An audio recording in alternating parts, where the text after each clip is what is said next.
Impulse, है ना, momentum, और इससे रिलेटेड आपका कोलिजन आ जाएगा एंड कोलिजन। ये आपका आ गया, हाँ, कि impulse, momentum and collision topic basically हम इसमें पढ़ते हैं, है ना। तो ये हम स्टार्ट करेंगे। कोलिजन का थोड़ा बहुत मैंने आपको आइडिया वर्क एनर्जी में दिया था, लेकिन वो हम बहुत सिंपल टाइप के कोलिजन पढ़ रहे थे। अब आपको जो कोलिजन पढ़ना है वो ऑब्लिक और भी कॉम्प्लिकेटेड टाइप के कोलिजन्स हो जाएंगे, राइट, वो भी पढ़ना है आपको, ठीक है। चलो, तो सबसे पहले तो ये आ जाता है कि अब तक जो हम फोर्सेस पढ़ रहे थे ना, इस फोर्सेस को हम दो कैटेगरी में डिवाइड कर सकते हैं, कि जो भी आप फोर्सेस पढ़ रहे थे इसकी दो कैटेगरी हो जाएगी। एक तो कंजर्वेटिव नॉन कंजर्वेटिव होता ही है, इसके अलावा अब जो कैटेगरी होगी दैट इज योर, कि एक फोर्सेस आपके हो जाएंगे इम्पल्सिव फोर्स और दूसरे हो जाएंगे नॉन इम्पल्सिव फोर्स। ये आप ध्यान रखते हैं, बहुत इंपॉर्टेंट चीज है कि एक कैटेगरी फोर्सेस की हम बोलते हैं इम्पल्सिव फोर्स, इम्पल्सिव फोर्स, और दूसरा जो फोर्स होता है this is known as a non impulsive force, non impulsive force, है ना। इन दोनों में डिफरेंस ये है कि जो आपका इम्पल्सिव फोर्स होता है ना, कि इसमें लार्ज फोर्स शॉर्ट इंटरवल के लिए एक्ट करता है। इम्पल्सिव फोर्स की जब भी हम बात करेंगे तो इसमें क्या होगा कि लार्ज फोर्स, है ना, कि भाई जब भी हम बात करेंगे इम्पल्सिव फोर्स की तो large force act for short interval of time, है ना, कि कोई लार्ज फोर्स अगर शॉर्ट इंटरवल के लिए एक्ट करेगा तो इसको हम क्या बोलते हैं, इसलिए आपका इम्पल्सिव फोर्स, है ना, छोटे टाइम के लिए एक्ट करता है तो we called as a impulsive force. ये आपका फोर्स बेसिकली आपका इम्पल्सिव फोर्स हो जाएगा, जिसमें कि लार्ज फोर्स शॉर्ट टाइम के लिए एक्ट कर रहा है ना। लाइक इम्पल्सिव फोर्स के एग्जांपल आपके हो जाएंगे, कोई हैमर का ब्लो हो गया, किसी चीज में आपने हैमर से मार दिया या किसी चीज को हिट कर दिया, है ना। किसी चीज को जब आप हिट करते हो तो एक लार्ज अमाउंट का फोर्स एक्ट करता है शॉर्ट टाइम के लिए, है ना। तो हैमर ब्लो हो गया। कोई दो चीज जब कोलाइड करती है तो उस टाइम जो फोर्स लगता है that is also impulsive force. Third आपका हो गया, इसके अलावा हम बोल सकते हैं बेसिकली आपका कहीं पे कोई जर्क लग गया, है ना, कि अचानक से जर्क लगा, झटका लगा, तो वो भी इम्पल्सिव फोर्स हो जाएगा। तीसरा, कहीं पे एक्सप्लोजन हो गया तो इस टाइम जो फोर्स एक्ट करता है वो क्या होता है, बेसिकली आपका इम्पल्सिव होता है। तो ये सारी चीजें जिसमें कि लार्ज फोर्स शॉर्ट टाइम के लिए एक्ट करता है उसको हम इम्पल्सिव फोर्स बोलते हैं। ऐसे आपका आगे नॉन इम्पल्सिव हो जाएगा कि small constant force is called non impulsive, है ना, कि जब भी आप बात करोगे बेसिकली आपकी स्मॉल अमाउंट का अगर कोई कांस्टेंट फोर्स है, स्मॉल कांस्टेंट फोर्स, है ना, ये is called a non impulsive. Non impulsive का मतलब एग्जांपल आ गया वेट ऑफ ए बॉडी, है ना, कि भाई किसी बॉडी पे जो वेट लग रहा है ये आपकी नॉन इम्पल्सिव नेचर का होगा ना। वेट लग रहा है तो लग रहा है, तो कांस्टेंट है, ऐसा थोड़ी कि एकदम तुरंत लगा और हट गया। बॉडी का वेट तो कंटिन्यूसली उसके ऊपर एक्ट लगता है। तो जो वेट ऑफ द बॉडी है ये एग्जांपल हो जाएगा बेसिकली आपके नॉन इम्पल्सिव फोर्स का। तो हमेशा हम फिजिक्स में ना इन दोनों फोर्स को अलग अलग तरीके से ट्रीट करते हैं।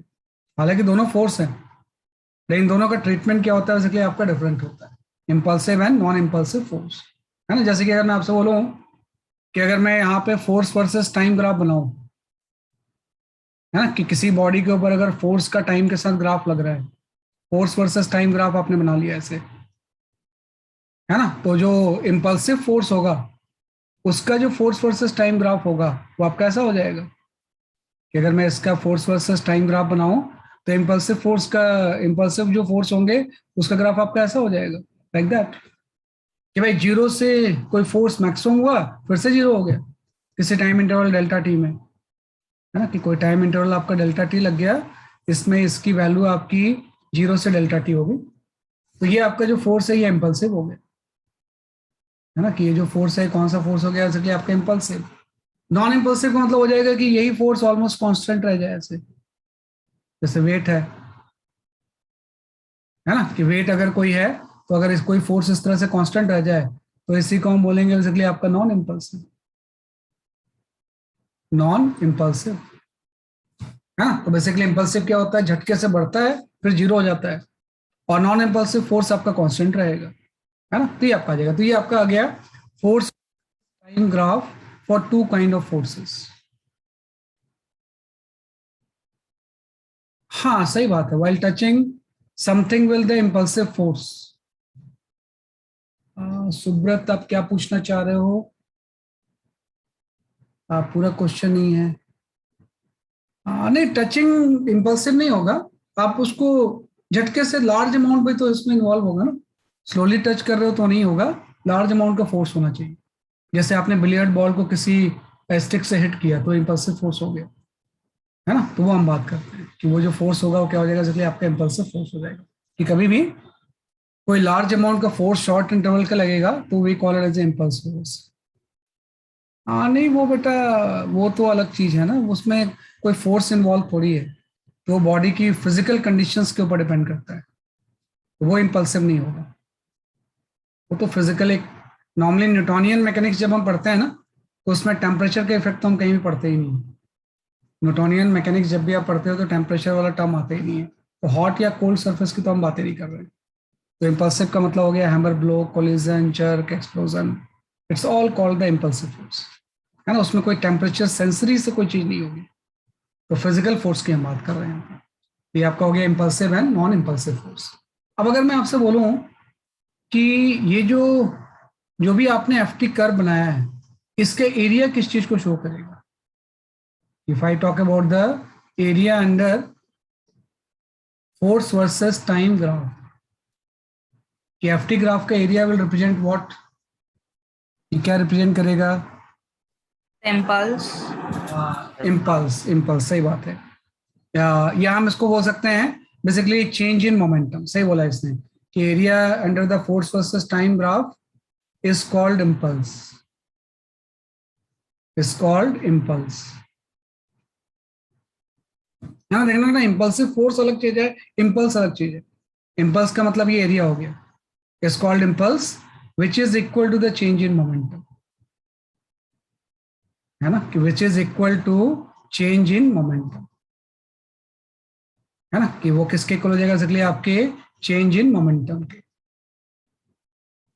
है ना, कि भाई area under the FT curve is called the impulse, और वो फर्दर किसके इक्वल हो जाएगा, इसलिए आपके चेंज इन मोमेंटम के। तो नॉर्मली मैं नॉन इम्पल्सिव की नहीं, इम्पल्सिव की ज्यादा बात करेंगे इसमें, कि अगर मैं इस एरिया की बात करूं, है ना, ये जो पूरा एरिया है, तो ये एरिया इम्पल्स के इक्वल होगा, और वो अल्टीमेटली किसके इक्वल हो जाएगा, चेंज इन मोमेंटम के। तो जस्ट आपने बोला एक टर्म आपका आ गया इम्पल्स,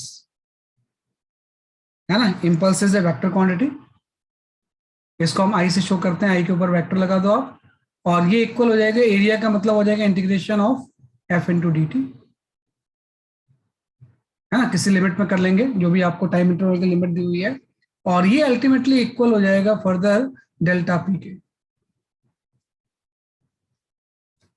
है ना, कि भाई ये फर्दर जो होगा ये किसके इक्वल हो जाएगा, डेल्टा पी के। तो सिंपल सा area under the FT graph जो होगा इज कॉल्ड इम्पल्स, जो कि किसके इक्वल हो जाएगा, बेसिकली आपके चेंज इन मोमेंटम की। तो एक बड़ी इंपॉर्टेंट चीज आ गई, इसी को हम बोलते हैं इम्पल्स मोमेंटम थ्योरम, है ना, कि ये जो एक टर्म आ गया है, एक लॉ आ गया है, this law is simply called as a impulse momentum theorem, है ना, इसी को हम बोलते हैं बेसिकली आपका इम्पल्स मोमेंटम थ्योरम,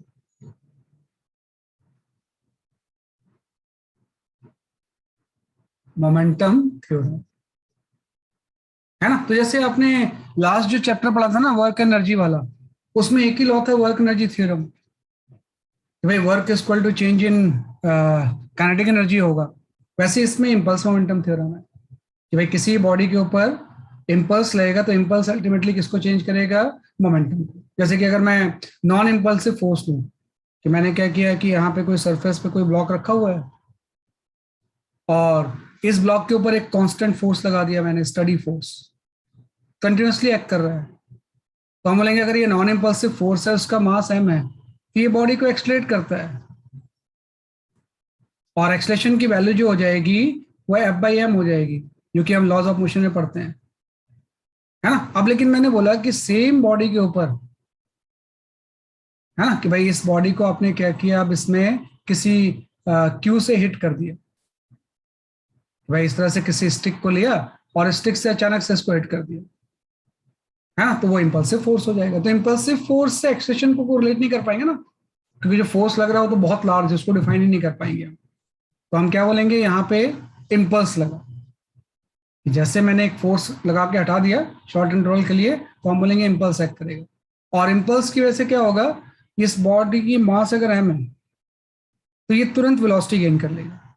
कुछ भी, कि जैसे आप किसी बिलियर्ड बॉल रखी हुई है, उसको अचानक आप किसी स्टिक से हिट कर दो, तो जीरो से वी गेन कर लेगी वो तुरंत, है ना। तो जब जीरो से वो वी गेन करेगी तो हम बोलेंगे इंस्टेंटली इसने कोई वी गेन कर लिया, तो मतलब इसका मोमेंटम में चेंज आ गया।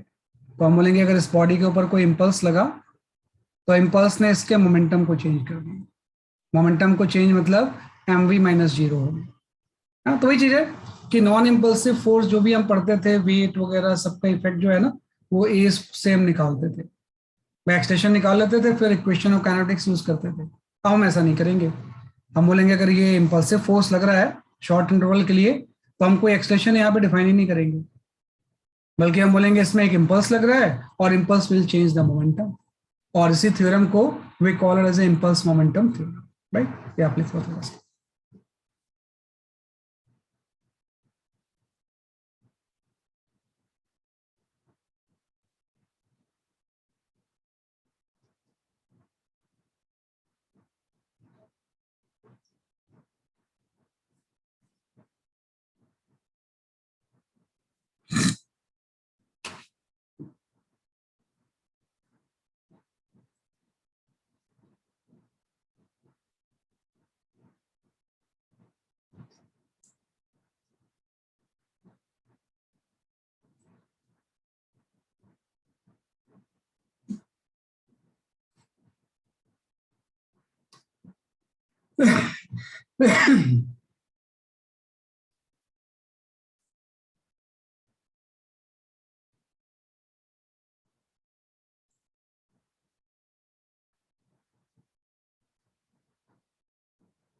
हाँ, तो इम्पल्स मोमेंटम थ्योरम आ गया।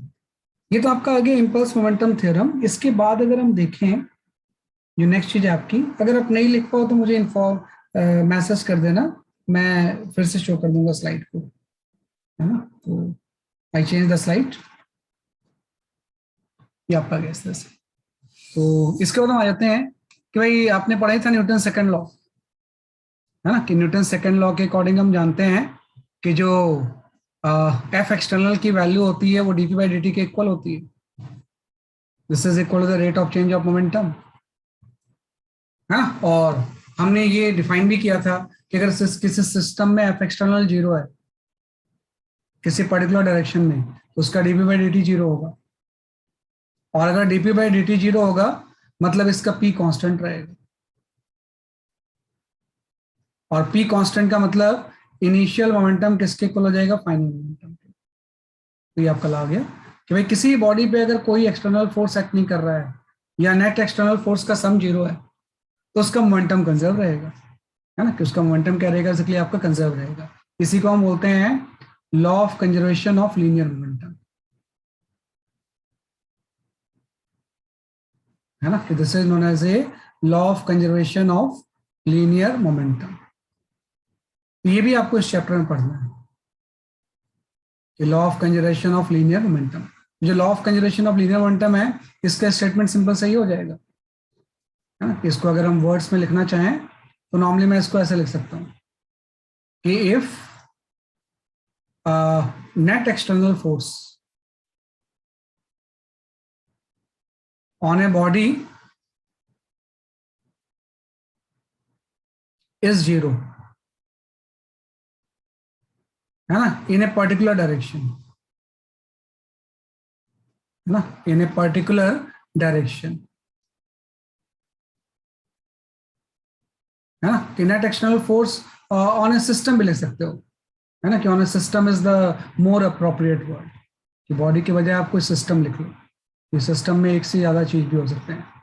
On a system is zero, है ना, in a particular direction, then momentum of system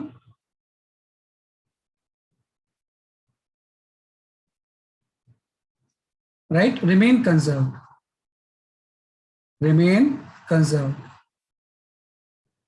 in that direction, in that direction, है ना, कि भाई किसी बॉडी के ऊपर एक पर्टिकुलर डायरेक्शन में अगर कोई एक्सटर्नल फोर्स नहीं लग रहा है ना, तो उस डायरेक्शन में मोमेंटम ऑफ सिस्टम क्या रहेगा, इसलिए आपका कंजर्व रहेगा, है ना। मतलब वही है कि जितना इनिशियल मोमेंटम होगा उतने ही क्या हो जाएगा, फाइनल मोमेंटम हो जाएगा। तो इसका एग्जांपल मैंने पहले भी आपको दिया था कि जैसे रिकॉइलिंग ऑफ ए गन ले लेते हैं हम इसमें, रिकॉइलिंग ऑफ गन,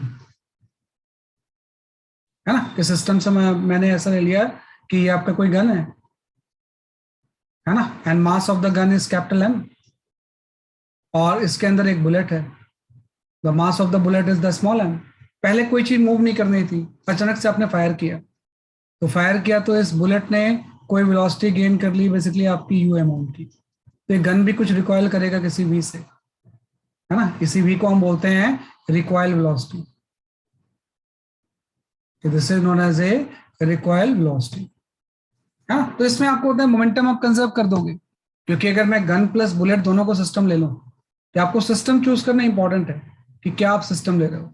तो आपने गन प्लस बुलेट को सिस्टम ले लिया, तो जो भी फायरिंग का फोर्स है वो तो इंटरनल हो गया ना, जितना बुलेट गन बुलेट के ऊपर लगाएगी उतना बुलेट गन के ऊपर लगाएगा, तो पूरे सिस्टम के लिए तो इंटरनल हो गया। तो हम बोलेंगे कोई इसमें एक्सटर्नल फोर्स तो है ही नहीं, कि there is no external force on the system. तो अगर एक्सटर्नल फोर्स कोई नहीं है तो हम बोलेंगे मोमेंटम रिमेन कंजर्व, कि पी इनिशियल की वैल्यू क्या होगी, पी फाइनल। तो इनिशियल मोमेंटम तो सिस्टम का 0 था, और फाइनल मोमेंटम बुलेट का अलग से ले लो आप इस तरह से कि एम इंटू यू हो जाएगा, और जो गन होगा उसका आप चाहो तो साइन यहाँ पे ले लो, अगर साइन नहीं लोगे तो आंसर साइन के साथ आ जाएगा, तो चूंकि मुझे पता है लेफ्टवर्ड जा रहा है इसलिए कैपिटल एम वी हो जाएगा। तो यहाँ से रिकॉइल वेलोसिटी की वैल्यू आ गई कि रिकॉइल वेलोसिटी की जो वैल्यू होगी वो M U by capital M हो जाएगा, है ना, कि this is your recoil velocity, है ना। तो यही जस्ट मैंने लगाया है, तो हर केस में आपको ये ध्यान देना है कि भाई मोमेंटम कंजर्वेशन भी आपको इस चैप्टर में क्या करना है, यूज करना है ना, कि आपको आइडेंटिफाई करना है कि अगर ये कोई सिस्टम है इसमें कोई एक्सटर्नल फोर्स नहीं है तो उसका मोमेंटम कंजर्व रहेगा। तो मोमेंटम कंजर्वेशन की इक्वेशन लिख के आप ये चीज लिख लो, तो यहाँ से recoil velocity of the gun आ जाएगी कि एम यू वाई क्या हो जाएगा, कैपिटल एम हो जाएगा। ये तो बहुत सिंपलेस्ट केस है, अभी एक से एक इसके केसेस आएंगे धीरे धीरे आप पढ़ोगे उसे, है ना। तो this is known as the recoiling of a gun.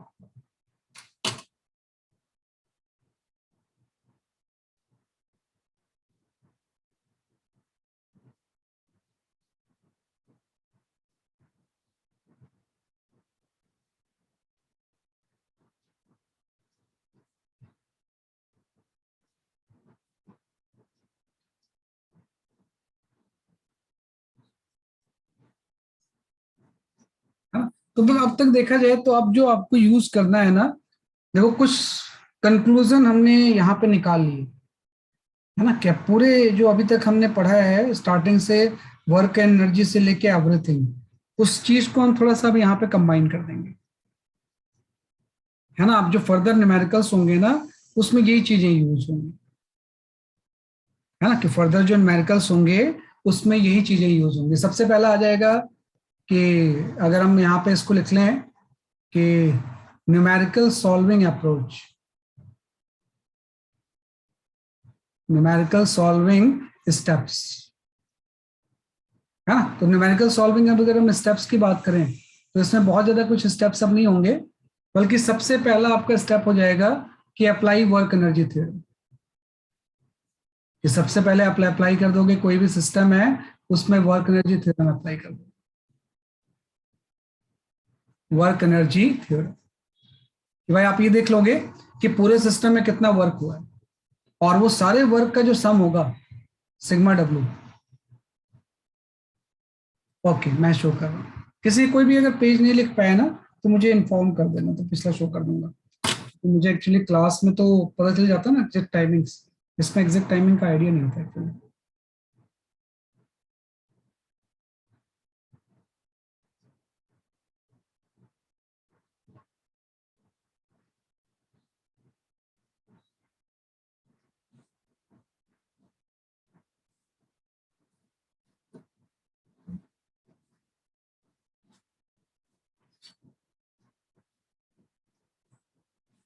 Okay, है ना, ये आपका गैस वैसे। तो पहले तो सबसे पहले आप वर्क एनर्जी थ्योरम अप्लाई करो कि सारे वर्क का जो सम होगा this will be equal to the delta K change in kinetic energy. ये तो वर्क थ्योरम है कि एलएचएस साइड पे सारे वर्क को हम साइन के साथ लिख देंगे और आरएचएस साइड पे चेंज इन काइनेटिक एनर्जी हो जाएगी। चेंज इन काइनेटिक एनर्जी का मतलब हो जाएगा कि जो भी सिस्टम की फाइनल काइनेटिक एनर्जी है उससे इनिशियल को आप माइनस कर दोगे। तो पहली चीज है वर्क एनर्जी थ्योरम, आगे तो उससे एक इक्वेशन आ जाएगी। सेकंड आ जाएगी, यहाँ पे आप अप्लाई कर दोगे apply conservation of linear momentum, conservation of linear momentum, है ना। सारी चीज को मैं यहाँ पे समराइज कर रहा हूँ कि apply conservation of linear momentum. तो आपको अगर कोई एक्सटर्नल फोर्स नहीं है किस सिस्टम में किसी पर्टिकुलर डायरेक्शन में तो उसका मोमेंटम कंजर्व रहेगा। तो एक इक्वेशन आ जाएगी वर्क एनर्जी थ्योरम से, एक इक्वेशन इससे आ जाएगी कि इनिशियल मोमेंटम किसके इक्वल हो जाएगा, इसलिए आपके फाइनल मोमेंटम के। इन दोनों जो स्टेप्स है ना, इसका जो इक्विवेलेंट होता है, ये जो दोनों स्टेप्स आपने यूज किए हैं इसका जो इक्विवेलेंट होता है, ये बड़ी इंपॉर्टेंट चीज है कि इन दोनों स्टेप्स को हम एक स्टेप्स में भी लिख सकते हैं, और वो होता है कॉन्सेप्ट ऑफ सी फ्रेम। इन दोनों का कंबाइन करके जो हम लिखते हैं ना उसको हम लिखते हैं concept of C frame, concept of C frame, है ना। कि concept of C frame, concept of C frame में हम जानते हैं कि अगर सिस्टम में कोई एक्सटर्नल फोर्स नहीं है तो kinetic energy of centre of मास तो चेंज होगी नहीं। तो जो के डैश होगा, है ना, के डैश का मतलब हो जाएगा हाफ ऑफ म्यू इनटू, मैं इस सबको एक्सप्लेन भी करूंगा तो आप ध्यान रखते हैं किस तरह से वो चीजें होती हैं, आप समझ जाओगे कि हाफ ऑफ आपका आ जाएगा mu reduce mass into V relative का स्क्वायर, है ना। कि जो के डैश है will convert into other form of energy, other form of energy, है ना। या तो आप ये दो स्टेप्स यूज करो या यहाँ पे आप कंसेप्ट ऑफ सी फ्रेम सीधे लगा सकते हो, है ना। ज्यादातर आप प्रेफर करना कि आप इसी को यूज करो। सी फ्रेम भी सही है लेकिन ये ज्यादा ऑथेंटिक है कि पहले आप वर्क एनर्जी थ्योरम लिख दोगे फिर कंजर्वेशन ऑफ लीनियर मोमेंटम लगा लोगे, या इसका उल्टा कर लो कि पहले कंजर्वेशन बाद में वर्क एनर्जी थ्योरम। जैसे कि एक बड़ा फेमस सा क्वेश्चन है, पहले भी आपने इसको किया है, तो अगर मैं इसको सिंपल करना चाहूँ ऐसे तो मैं बोलूंगा कि यहाँ पे आपकी कोई एक ब्लॉक है ना, और एक दूसरा ब्लॉक आपका यहाँ पे, दोनों ब्लॉक का जो मास है वो सपोज आपका m है, कहीं कोई फ्रिक्शन नहीं, स्मूथ सरफेस पर रखे हुए हैं और इससे आपकी स्प्रिंग लगी हुई है ना। तो क्या होगा कि भाई ये u स्पीड से आके इसको स्ट्राइक करता है और स्प्रिंग कंप्रेस होगी, और जब मैक्सिमम कंप्रेशन होगा तो दोनों एक कॉमन वेलोसिटी से मूव करने लगेंगे। ऐसे तो होगा ना इसमें, जब भी मैक्सिमम कंप्रेशन होगा at the instant of maximum compression both will move, दोनों कंबाइंड होके एक कॉमन वेलोसिटी v से मूव करेंगे, है ना। कि जो दोनों होंगे वो कॉमन वेलोसिटी किससे मूव करेंगे, इसलिए आपके v से मूव करेंगे, है ना। तो मेरे ख्याल से एक थर्ड पॉइंट भी यहाँ पे मैं लिख लूँ तो ज्यादा अच्छा रहेगा कि इसका कॉम्बिनेशन एक सी फ्रेम तो है ही, इसके अलावा थर्ड पॉइंट मैं ये भी लिख सकता हूँ कि इन एब्सेंस ऑफ, है ना, external force, external force, state of center of mass will not change, state of center of mass will not change, mass will not change, है ना। मैं इसलिए सब चीजों को एक साथ लिख रहा हूं ना क्योंकि ये चीजें कोई अलग अलग नहीं है, कि ऐसा नहीं कि कंजर्वेशन ऑफ लीनियर मोमेंटम कोई अलग चीज हो गई और सेंटर ऑफ मास का कंसेप्ट अलग चीज हो गया, सब चीजें आपस में लिंक्ड ही होती है ना। तो ये मैंने अप्लाई किया था। अब मुझे ये बताना होता है इस तरह के सिचुएशन में कि find out the maximum compression of the spring, find out maximum compression of spring, कि भाई स्प्रिंग का मैक्सिमम कंप्रेशन कितना होगा, हाँ। तो इसके लिए अगर मैं चाहूं तो मैं ये यूज कर लूंगा दो स्टेप ऊपर की जो दी हुई है कि भाई पूरे प्रोसेस में मैं कंजर्वेशन ऑफ लीनियर मोमेंटम लगा सकता हूं, क्योंकि अगर मैं दोनों को सिस्टम ले लूं तो जो भी स्प्रिंग फोर्स है वो तो इंटरनल है, तो मतलब सिस्टम का मोमेंटम क्या रहेगा, कंजर्व रहेगा। मैं लिखूंगा कि पहले सिस्टम का मोमेंटम mu था, दूसरा पार्टिकल तो रेस्ट पे था, और अब इसका हो जाएगा दोनों पार्टिकल v से मूव कर रहे हैं कॉमन वेलोसिटी से, तो mv प्लस mv हो गया, है ना, कि पहले हमने लगा लिया यहाँ पे p initial equal to p final, conservation of linear momentum. यहां से v की वैल्यू आपकी आ गई u/2 आ गई, ये जो कॉमन वेलोसिटी जिससे कि दोनों at the state of maximum compression move करेंगे वो u/2 के इक्वल होगा। वैसे भी हम निकाल सकते थे थर्ड पॉइंट, अगर आप पढ़ो कि भाई एक्सटर्नल फोर्स अगर नहीं हो तो सेंटर ऑफ मास की वेलोसिटी तो कांस्टेंट ही रहती है ना, तो अगर m u से मूव कर रहा है और एक m रेस्ट पे है, तो जो सेंटर ऑफ मास की वेलोसिटी होगी वो आपकी u/2 हो जाएगी, है ना, कि m into you, m into 0/2m, तो सेंटर ऑफ मास की वेलोसिटी u/2 हो जाएगी। तो पहले ब्लॉक की वेलोसिटी u से चेंज होके v हो गई, दूसरे की 0 से v हो गई, तो सेंटर ऑफ मास की वेलोसिटी तो अभी भी उतनी रहेगी ना, सेंटर ऑफ मास की वेलोसिटी थोड़ी चेंज होगी। सेंटर ऑफ मास की वेलोसिटी पहले अगर u/2 थी तो अभी भी ये v u/2 के इक्वल होना चाहिए। तो सीधे भी हम बोल सकते थे ऐसे कि भाई सेंटर ऑफ मास की वेलोसिटी अगर इसकी पहले u/2 थी तो बाद में भी क्या होगा, जैसे कि आपकी u/2 ही होगी। लेकिन ज्यादा अच्छा ये होता है कि हम बोलेंगे अगर कोई एक्सटर्नल फोर्स नहीं है तो आपने मोमेंटम कंजर्वेशन अप्लाई किया और इसको लिख दिया, तो फर्स्ट स्टेप आपकी है आगे। सेकंड में हम इसमें वर्क एनर्जी थ्योरम अप्लाई कर देंगे कि भाई पूरे प्रोसेस में क्या वर्क हो गया है, स्प्रिंग कंप्रेस हो गई, तो स्प्रिंग कंप्रेस होती है तो वर्क की वैल्यू हो जाती है half K X square, X maximum है, एक्स जो है मैक्सिमम कंप्रेशन है, और ये half K X square will be equal to the change in kinetic energy. तो चेंज इन काइनेटिक एनर्जी में फाइनल जो काइनेटिक एनर्जी होगी हाफ mv स्क्वायर का डबल, और इनिशियल काइनेटिक एनर्जी जो होगी वो हाफ mv स्क्वायर हो जाएगी। तो पहले में आपने मोमेंटम लगा लिया, दूसरे में आपने क्या लगा दिया बेसिकली आपका कि जो भी आपका वर्क डन होगा वो चेंज इन काइनेटिक एनर्जी के इक्वल होगा। अब यहां से v की वैल्यू इसमें आप सब्स्टिट्यूट कर दोगे तो मैक्सिमम कंप्रेशन की वैल्यू आ जाएगी कि x की वैल्यू जो आ जाएगी, पहले भी आपने सॉल्व किया था, ये आपका आ जाएगा u under root of m/2 के, है ना, इसकी जो वैल्यू आ जाएगी वो u under root of m/2 के आ जाएगी।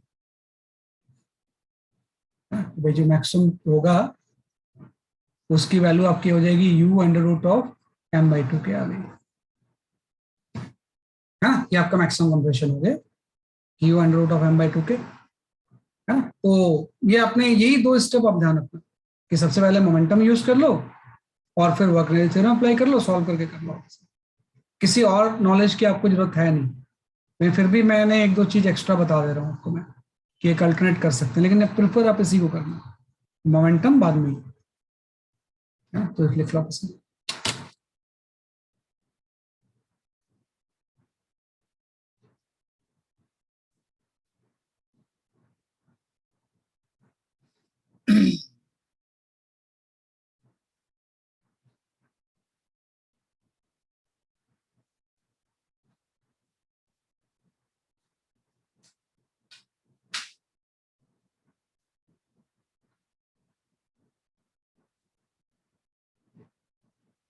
फर्स्ट में वर्क एनर्जी थ्योरम, दूसरे में मोमेंटम, तीसरे में एक लाइन याद रखते हैं कि अगर एक्सटर्नल फोर्स नहीं है तो state of centre of mass change नहीं होगा। पहले अगर सेंटर ऑफ मास की वेलोसिटी u/2 थी तो अभी भी u/2 ही रहेगी, इट विल नॉट चेंज।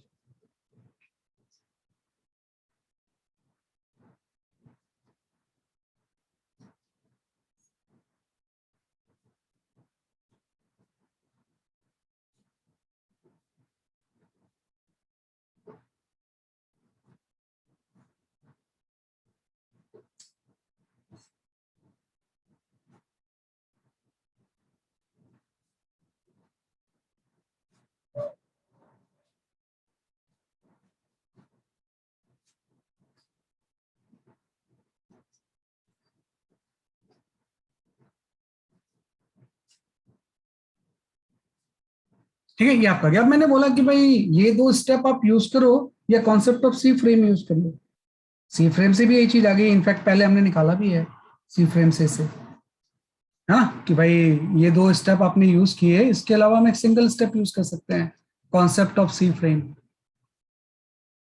है ना। तो कॉन्सेप्ट ऑफ सी फ्रेम के अकॉर्डिंग आपने बोला कि जो के डैश होता है half mu into V relative का square will convert into the other form of energy, convert into other form of energy, form of energy. हाँ, तो आप देखो कि दोनों का मास सेम था ना, तो रिड्यूस मास की वैल्यू तो यही होती है, प्रोडक्ट ऑफ द मास को हम सम से डिवाइड कर देते हैं, है ना। तो प्रोडक्ट ऑफ द मास आपका हो जाएगा m into M divide by आपका m प्लस एम आ जाएगा, तो अल्टीमेटली आपका m/2 हो जाएगा। और वी रिलेटिव एक u से और एक 0 पे था, यहाँ पे वी रिलेटिव की वैल्यू u हो गई, तो आप सीधे इसको ऐसा लिख सकते थे कि half of m/2 into you square, है ना। सेंटर ऑफ मास की काइनेटिक एनर्जी को मैंने इससे सेपरेट कर लिया, ये कन्वर्ट हो जाएगी स्प्रिंग पोटेंशियल एनर्जी में, कि जब मैक्सिमम कंप्रेशन होगा तो ये पूरी की पूरी एनर्जी स्प्रिंग पोटेंशियल एनर्जी में कन्वर्ट हो जाएगी।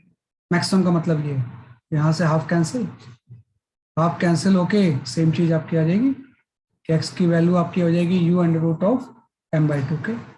तो हम ये भी स्टेप यूज कर सकते हैं, है ना, कि भाई आप सेंटर ऑफ मास के फ्रेम में एनर्जी निकाल लो, उसको दूसरे फॉर्म की एनर्जी में कन्वर्ट कर दो सीधे, तो उससे भी मैक्सिमम कंप्रेशन हो जाएगा। लेकिन मैंने बोला है कि ये सी फ्रेम को जब तक जरूरत नहीं हो तब तक हम यूज नहीं करते हैं, ज्यादातर हम यही स्टेप्स यूज करेंगे कि पहले हमने मोमेंटम यूज कर लिया और फिर वर्क एनर्जी थ्योरम यूज कर लिया, और दोनों को सॉल्व करके कर लिया हमने। कुछ क्वेश्चंस ऐसे होते हैं जो सी फ्रेम से ही होंगे, है ना, कि उसमें सी फ्रेम आपका इनवर्टेबल हो जाता है ना, वो क्वेश्चंस आएंगे तो मैं बता दूंगा आपको मैं। अदरवाइज तो इन्हीं दो स्टेप्स आपको करना है कि सबसे पहले आपका मोमेंटम कंजर्वेशन, फिर वर्क एनर्जी थ्योरम, इसकी हम बात करते हैं। तो पॉइंट नंबर 1 ये हो गया, पॉइंट नंबर 2 ये हो गया। इसी को जब हम एक स्टेप से करना चाहते हैं तो इसी को हम सी फ्रेम बोल देते हैं, और एक ये लाइन याद रखते हैं कंसेप्चुअल क्लैरिटी के लिए कि अगर एक्सटर्नल फोर्स नहीं है तो सेंटर ऑफ मास जो होगा सिस्टम का चेंज नहीं होगा, स्टेट उसका, है ना। तो वो भी एक चीज है आपकी। एक बस फोर्थ पॉइंट इसमें इंपॉर्टेंट है इस पूरे चैप्टर में, वो ध्यान रखना बस में, वो आपका इम्पल्स मोमेंटम थ्योरम है, कि अगर कोई क्वेश्चन इन दोनों के उसमें नहीं आ रहा है then apply work energy, apply impulse momentum theorem, कि कई क्वेश्चन इम्पल्स मोमेंटम थ्योरम से सॉल्व होंगे। इम्पल्स मोमेंटम थ्योरम, है ना। इम्पल्स मोमेंटम थ्योरम का मतलब हो जाएगा कि किसी बॉडी पे जो इम्पल्स होगा that will be equal to the integration of F into dt, और ये फर्दर इक्वल हो जाएगा चेंज इन मोमेंटम के। This is called impulse momentum. तो मोस्ट ऑफ द क्वेश्चंस जो होंगे ना वो तो ये दो स्टेप से हो जाएंगे।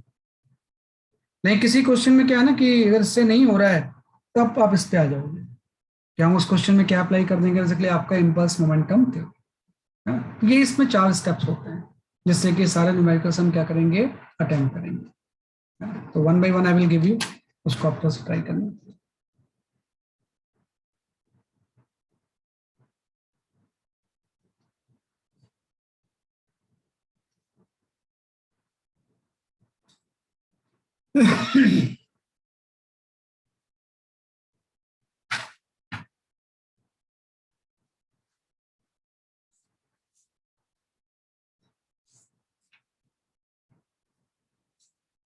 तो पहले मैं इम्पल्स के क्वेश्चन करवाऊंगा, बाद में इस पे आऊंगा, क्योंकि एक बार ये शुरू हो जाएगा ना दोनों स्टेप्स तो फिर इसी के ऊपर आते जाएंगे। तो पहले मैं कुछ इम्पल्स मोमेंटम थ्योरम वाले क्वेश्चंस ले लेता हूँ, है ना, उसके बाद फिर इस पे आएंगे।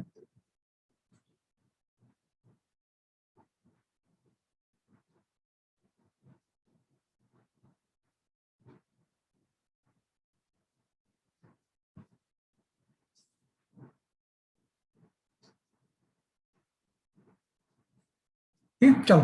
तो एलेक्स, शो वन न्यूमेरिकल, इसको क्या हम अटेम्प्ट करते हैं यहाँ पे।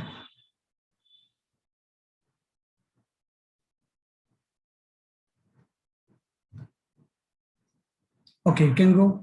इसको मत करो अभी आप, पहले हम इम्पल्स के कर लेते हैं, बाद में इसको करेंगे। हाँ, you can go for this question.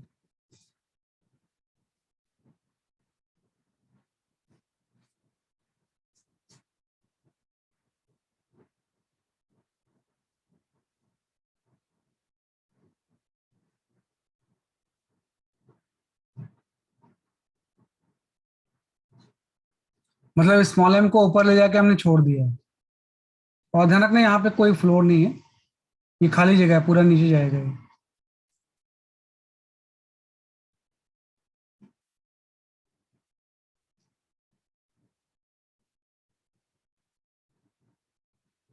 हाँ, एक लाइन और भी है, वो थोड़ा सा पहले आप इंक्लूड कर लो, फिर इस क्वेश्चन को करना। एक लाइन मैं वहां पे बताना आपको भूल गया, वो लाइन काफी इंपॉर्टेंट है ना। वो लाइन आप यहीं पे लिख लो, इम्पल्सिव एंड नॉन इम्पल्सिव में, है ना। जहाँ पे इम्पल्सिव एंड नॉन इम्पल्सिव लिखा है ना, उसके बाद में हम एक लाइन यहाँ पे इंक्लूड करते हैं, है ना, कि very simple sir, when impulsive force acting on a system,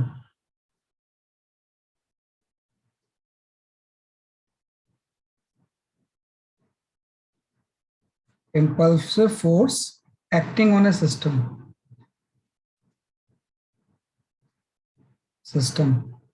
then effect of non-impulsive force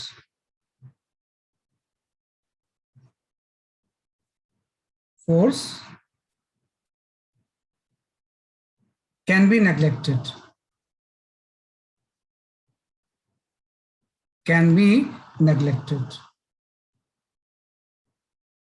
for a small interval of time, for a small time, है ना, कि जब तक वो इंपल्सिव फोर्स लग रहा है उस टाइम इंटरवल के लिए, अगर impulsive and non impulsive force दोनों है, तो नॉन इंपल्सिव फोर्स के इफेक्ट को हम नेग्लेक्ट कर देते हैं। ये लिखना जरूरी है। When impulsive force acting on a system, then effect of non-impulsive force can be neglected for a small time. ये इस जगह पे आप लिख लेंगे, जहां पे इंपल्सिव है नॉन इंपल्सिव आपने लिखा फर्स्ट पेज पे, यहाँ पे कहीं पे लिखना है आपसे।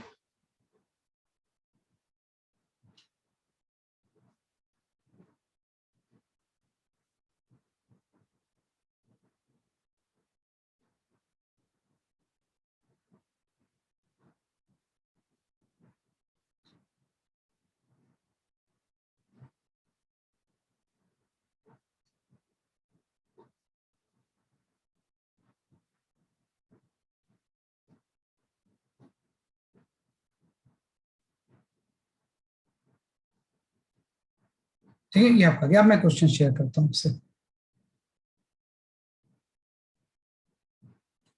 Okay, you can attempt this question.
Aryan, मैं एक मिनट चेक कर लेता हूँ बेटा आंसर आपका, अभी चेक करता हूँ। Wait for me।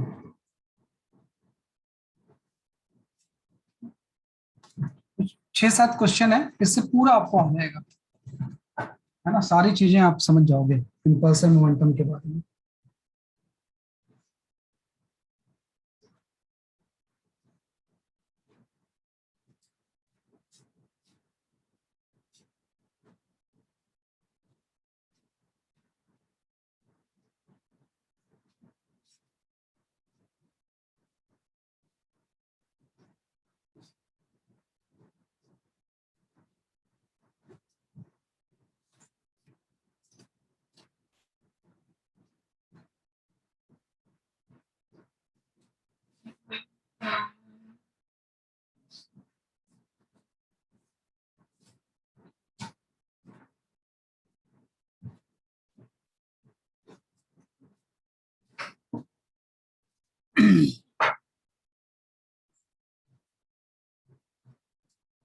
इसलिए मैं इम्पल्स के बारे में पहले डिस्कस कर रहा हूँ ना, क्योंकि यही क्वेश्चन बच्चे नहीं कर पाते। कंजर्वेशन ऑफ मोमेंटम का तो कर लेते हैं, conservation of momentum they attempt.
Aryan थोड़ा सा मिस्टेक आ रहा है क्वेश्चंस में आपके, जरा चेक करो फिर से आंसर, कहीं थोड़ा बहुत मिस तो नहीं कर गया।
चलो मैं एक्सप्लेन करता हूँ, देखो है ना, तो आई विल एक्सप्लेन, इसको ध्यान से देखना।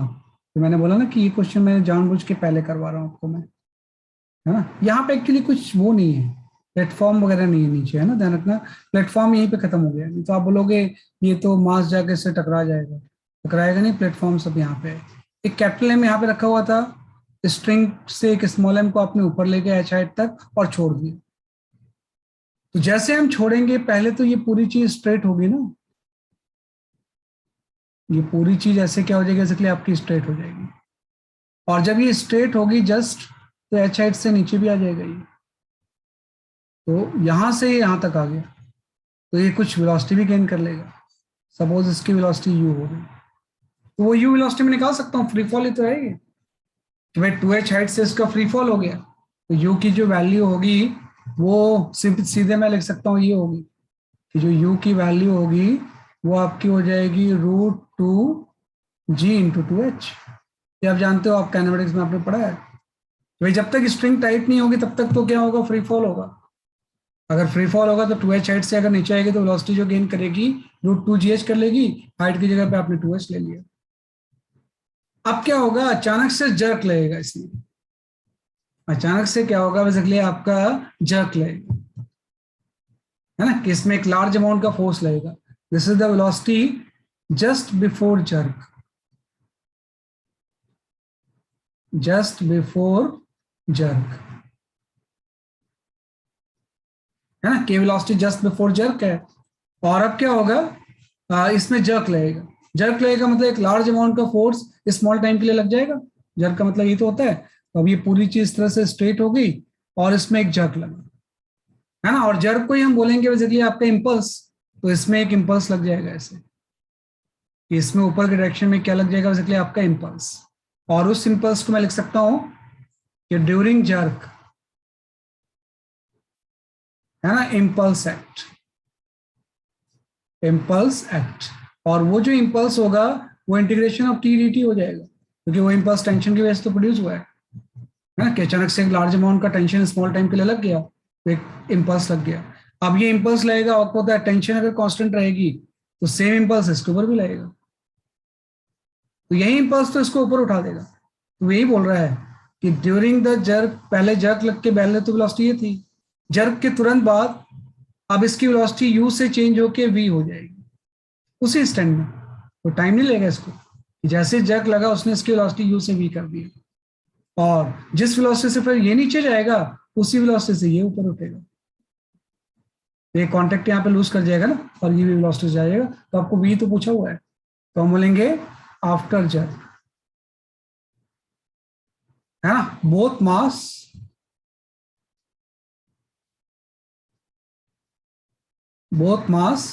Move with velocity V. पूरा डिटेल में मैं बताऊंगा, ज्यादा क्वेश्चंस मेरे पास आज नहीं है, ये सब डिस्कशन टाइप क्वेश्चंस है ना। तो ये जर्क लगा, उसने इसकी वेलोसिटी को, अब मतलब बाद में वेलोसिटी ये भी चेंज भी होगी, है ना, लेकिन उसकी तो हम बातें नहीं कर रहे हैं। इसने तो बोला जैसे उठेगा तो कितना हो जाएगा, मतलब वी आपको निकालना है ना। अब आपको ये थोड़ा सा हम अप्लाई करेंगे कि इस पूरे प्रोसेस में हम अप्लाई करेंगे impulse momentum theorem, change in momentum. तो अगर मैं इस मास की बात करूं तो इसमें इम्पल्स लग गया I, equal to change in momentum, final momentum इसका हो गया माइनस एम इंटू वी। ये माइनस माइनस से साइन लगाया क्योंकि वी की डायरेक्शन मैंने डाउनवर्ड ली, minus initial momentum, initial momentum हो जाएगा माइनस एम इंटू यू। हाँ, तो भाई जो भी यहाँ पे इम्पल्स लगा ड्यूरिंग द जर्क, उसने इसके मोमेंटम को चेंज कर दिया, भाई माइनस एम यू से माइनस एम वी कर दिया। ये इम्पल्स की वैल्यू आपकी होगी minus M V plus M U आ गया।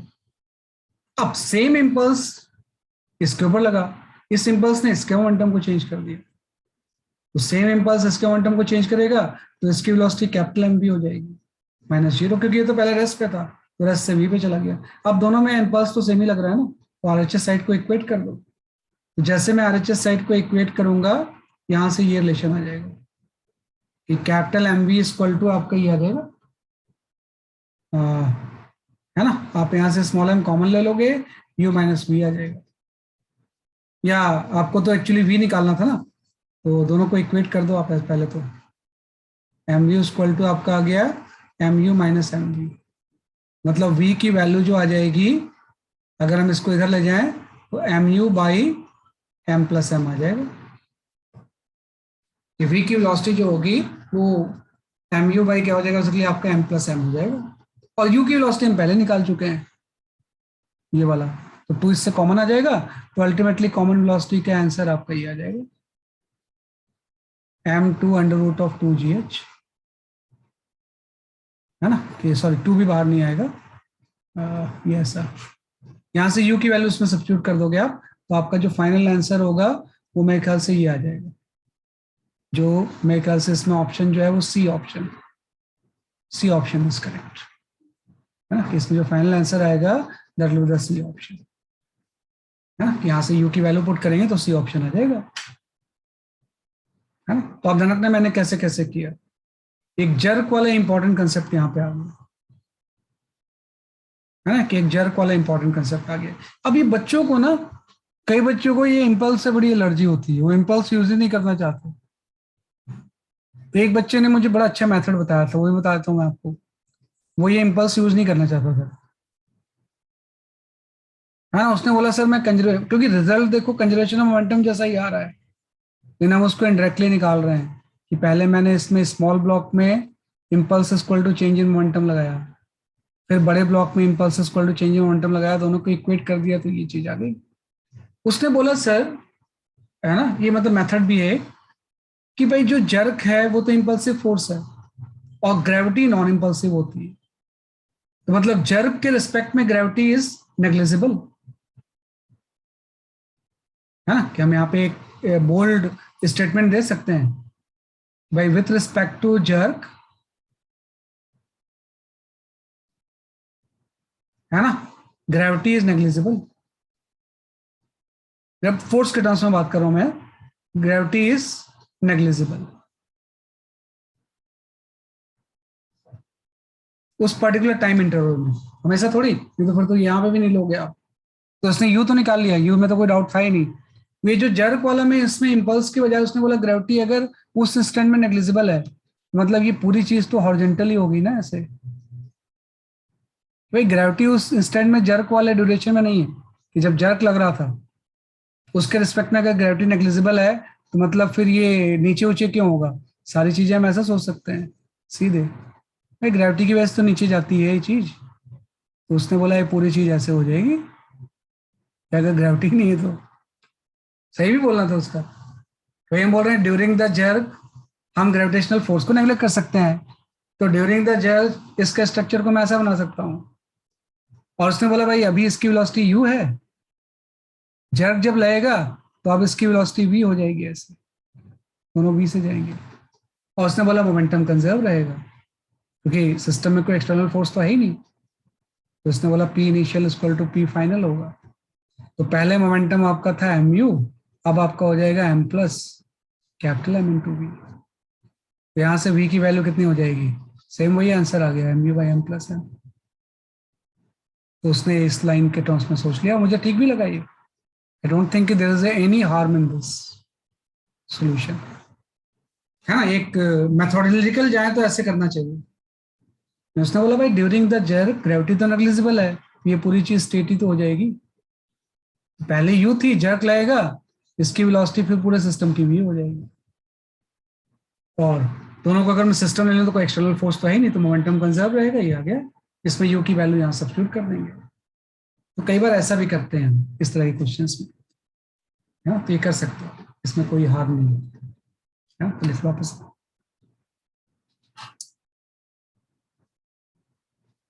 लेकिन इसको हमेशा नहीं कर सकते, सिर्फ during the, just before the jerk and after the jerk.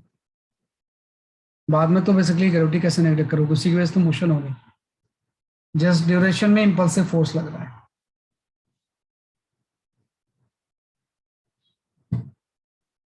तो काफी इंपॉर्टेंट क्वेश्चन होता है।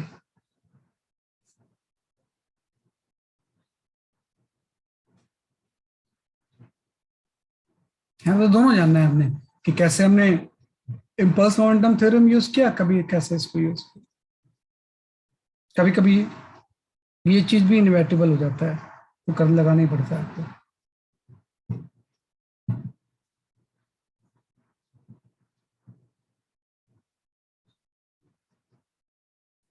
ठीक है, ये आपका बस।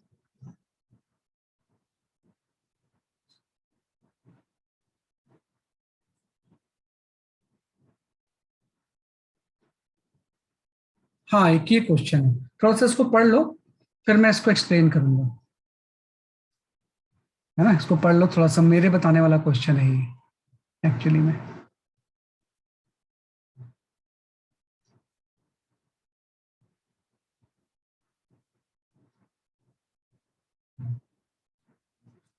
एल की वैल्यू है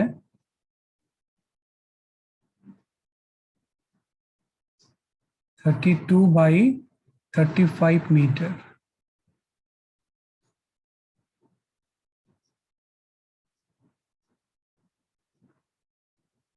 एल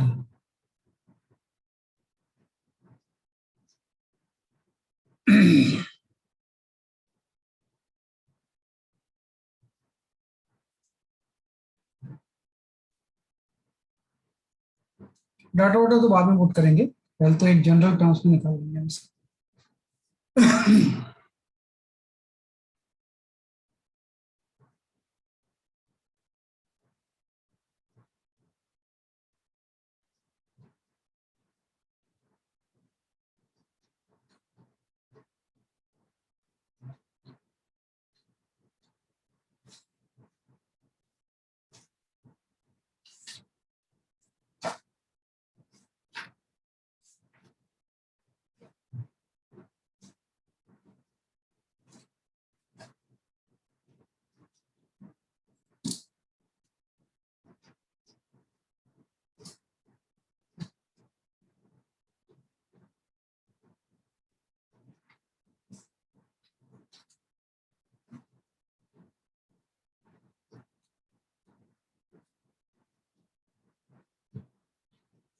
थोड़ा पढ़ लो फिर मैं भी बताता हूँ, 1 मिनट के अंदर I will explain this question. ये थ्योरी का ही पार्ट है।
ओके, है ना। मैं थोड़ा सा इसको कहीं पे अलग से एक्सप्लेन करता हूँ, है ना। √3/2L इसका अभी लेंथ है, वैसे लेंथ इसका L है, बस मुझे इतना ही चाहिए, बाद में तो मैं वैल्यूज पुट कर लूंगा। मैं किसी फ्रेश पेज पे ना इसको एक्सप्लेन करता हूँ, क्योंकि इसमें काफी अच्छे से बताना पड़ेगा मुझे इसे। ऐसा देखो, इस क्वेश्चन में ये दिया हुआ है ना, कैसे हम इम्पल्स की थ्योरी को अप्लाई करते हैं। कि ये इस तरह से आपका कोई स्ट्रिंग थी, ऐसे हमने लूज करके रखा हुआ था, इसको ऐसा ऐसा बना लो, कोई फर्क नहीं पड़ता ऐसे। तो जब लूज होगा तो ये डिस्टेंस इसने दिया हुआ है √3/2L है, वैसे इसकी लेंथ L है ना, मास इसका M ले लो। हमने इसको यहां से रिलीज कर दिया, जैसे रिलीज करेंगे तो फ्री फॉल करता हुआ ये नीचे आएगा, है ना। तो इसने बोला है कि जब ये फ्री फॉल करता हुआ नीचे आएगा तो लोएस्ट पॉइंट पे इसकी वेलोसिटी क्या होगी। तो कोई बता सकता है कि एक इसका फर्दर मोशन होगा कैसा, जब ये नीचे आएगा तो क्या चीज चेंज होगी इसकी। तो SHM होगा। नहीं, एसएचएम तो बहुत दिन बाद में होगा। पहले तो लोएस्ट पॉइंट पे स्पीड होगी, वो नहीं कहा, पहले तो फ्री फॉल ही होगा। पहले तो स्ट्रिंग स्लैक है ना, तो उसका फ्री फॉल होगा। क्या फ्री फॉल हमेशा चलता रहेगा, या कोई ऐसे स्टेज आएगी जिसके बाद फ्री फॉल बंद हो जाएगा। हाँ, इसका फ्री फॉल बंद हो जाएगा अगर ये स्ट्रिंग पूरी इस तरह से लेंथ आ जाए तो। जैसे जैसे नीचे गिरना शुरू होगा इसकी लेंथ बढ़नी शुरू होगी ना, तो एक स्टेज पे यहाँ पे ये ऐसे पहुंच सकता है कि सीधा हो गया एकदम गिर के, ऐसा कि सीधा ऐसे गिरना शुरू हुआ और लेंथ बढ़ना शुरू हो गया, तो एक स्टेज पे ये स्ट्रेट हो जाएगी, है ना, कि चीज ऐसे स्ट्रेट हो जाएगी यहाँ पे आके। तो पहले तो हम ये निकालेंगे कि जब ये स्ट्रेट होगी तो ये एंगल कितना होगा। बहुत इजीली हम निकाल सकते हैं एंगल कितना होगा। अब देखो, अगर ये स्ट्रेट हो गई ऐसे, तो ये वाला एंगल जो है, ये लेंथ तो L हो जाएगी, और बेस इसका √3/2L है। तो अगर मैं ये एंगल थीटा ले लूं तो मैं यहाँ पे लिख सकता हूँ पहला स्टेज, कि जो कॉस थीटा की वैल्यू होगी ये आपका हो जाएगा बेस अपॉन हाइपोटेन्यूज √3/2L/L। तो L कैंसिल, थीटा की वैल्यू 30 डिग्री होगी। तो मतलब ये जस्ट स्ट्रेट होगा जब ये थीटा 30 डिग्री हो जाएगी। और जैसे थीटा 30 डिग्री होगी ना, यहाँ पे इसकी फ्री फॉल में कुछ स्पीड भी आ जाएगी, यहाँ पे इसकी कुछ स्पीड होगी ऐसे। इसको कहीं और लिख लो आप ये चीज, क्योंकि एक क्वेश्चन ना ये इसके ऊपर बहुत सारे क्वेश्चंस बेस्ड होते हैं। तो मैंने बोला भाई ये जो एंगल होगा वो 30 डिग्री हो जाएगा इधर, क्योंकि कॉस थीटा की value upon base upon hypotenuse हो जाएगा, कि √3/2L/L मीन्स थीटा की वैल्यू 30 डिग्री होगी। और 30 डिग्री पे जब होगी तो उसकी कुछ वेलोसिटी यू हो जाएगी, और यू की वैल्यू अभी आपने बोला √2gh होती है। एच आपका ये हो जाएगा, एच एल का कंपोनेंट ही तो हो जाएगा, ये आपका L sin 30 मीन्स L/2 हो जाएगा, है कि अगर ये एंगल 30 डिग्री है तो L sin 30 मीन्स L/2 हो जाएगा। तो यहाँ से आपका ये आ गया 2g × L/2। मतलब वेलोसिटी इसकी रूट जीएल हो जाएगी, है ना। तो जैसे ये फ्री फॉल होके स्ट्रेट होगा, अचानक से इसके ऊपर एक जर्क लगेगा, है ना, जर्क टेक्स प्लेस, है ना। ये आपका हो गया बिफोर जर्क। बिफोर जर्क इसकी वेलोसिटी ऐसे थी, अब इसमें एक जर्क लगेगा, है ना। जर्क लगेगा मतलब अचानक से स्ट्रिंग टाइट हो जाएगी। तो जब स्ट्रिंग ये टाइट होगी ना, तो तुरंत वेलोसिटी चेंज होगी। Jerk takes place and after jerk velocity will change, velocity will change। इसकी वेलोसिटी बेसिकली आपकी चेंज हो जाएगी जर्क के बाद, है ना। और चेंज कैसे हो जाएगी, आप क्या करोगे, यू को रिजॉल्व कर दोगे। भाई यू का ये वाला जो कंपोनेंट होगा जो स्ट्रिंग के अलोंग होगा, है ना, इसी यू का ये वाला एंगल आपका कितना हो जाएगा, ये 30 डिग्री है तो ये एंगल 60 डिग्री हो जाएगा। 60 लेके ही कर लो, सही रहेगा। ये एंगल 60 डिग्री हो गया। यू का कंपोनेंट आपका यू कॉस 60 हो जाएगा, और ये वाला जो कंपोनेंट होगा आपका ये यू साइन 60 हो जाएगा, है ना। इसमें कोई डाउट नहीं होना चाहिए। तो आप देखो क्या होगा ना, जैसे जर्क लगेगा ये यू कॉस 60 जो होगा जर्क की वजह से इसकी वेलोसिटी 0 हो जाएगी, है ना। कि पहले तो इसकी स्ट्रिंग के अलोंग वेलोसिटी जो होगी वो कॉस 60 थी, आफ्टर द जर्क तुरंत इसकी वेलोसिटी क्यों 0 हो जाएगी इसकी वेलोसिटी। मैं बोल रहा हूँ भाई यू कॉस 60 जैसे जर्क लगेगा उसके बाद ये 0 हो जाएगा, तो 0 क्यों हो जाएगा।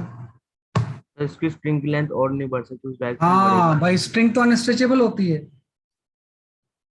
भाई स्ट्रिंग तो जो होती है वो क्या होती है, अनस्ट्रेचेबल होती है ना। तो अगर वो अनस्ट्रेचेबल है तो उससे लेंथ तो उसकी बढ़ ही नहीं सकती है।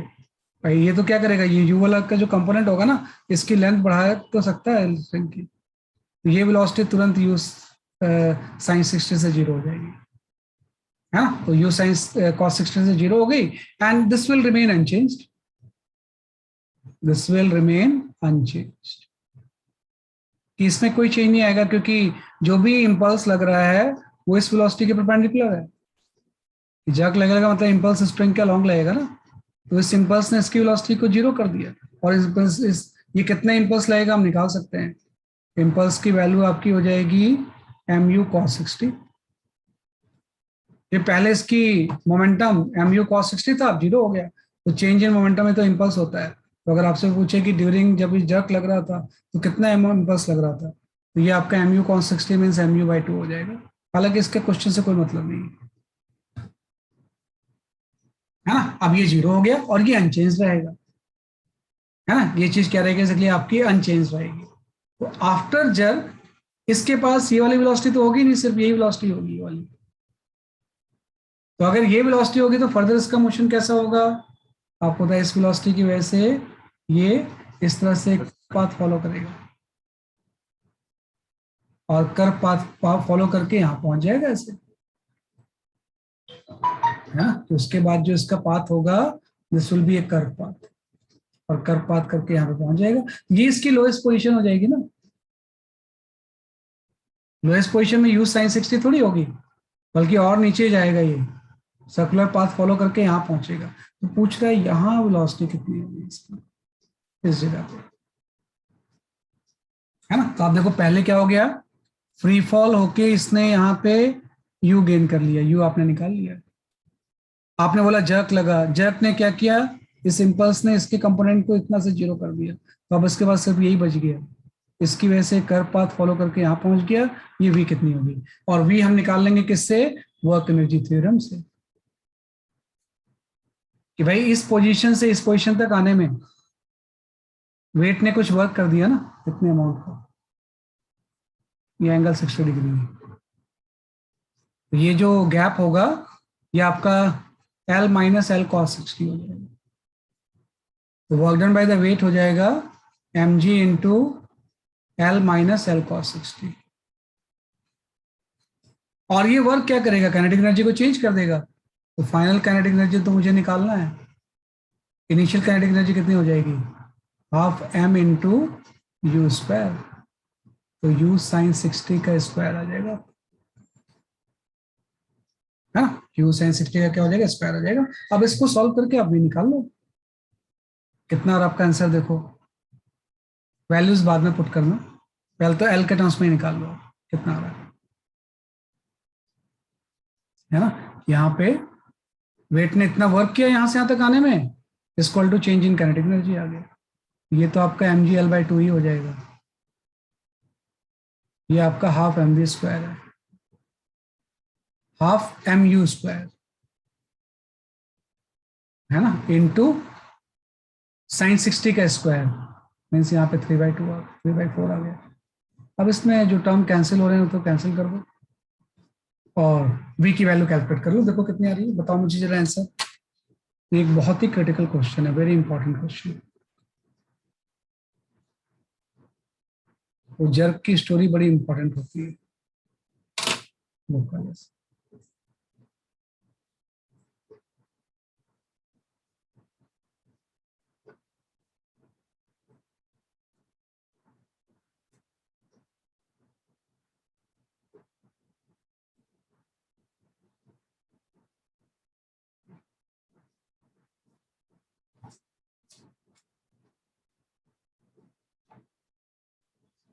Sir under root 4gl plus 3u square upon में 4। इतना लंबा आ रहा है। सर यू की वैल्यू कुछ रखनी है क्या? यू की वैल्यू ये root GL, okay sir. U की वैल्यू तो निकाल चुके हैं ना हम, यस यस। की वैल्यू रूट जीएल आ गई है, तो फिर तो बहुत छोटा सा आंसर आना चाहिए। तो फिर रूट फिर जीएल कॉमन एंड फिर 1 + 3/4 मतलब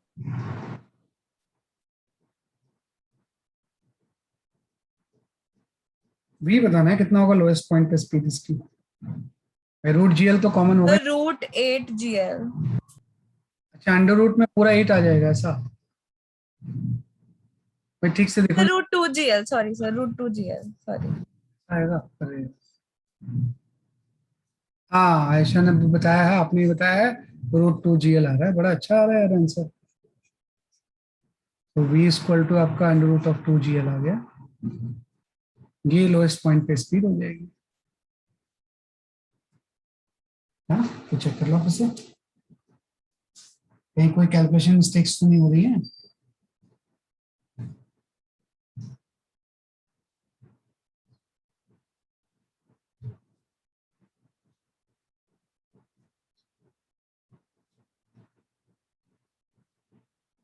सर रूट 7gl/2 आ रहा है मेरा तो। हम्म, हम्म।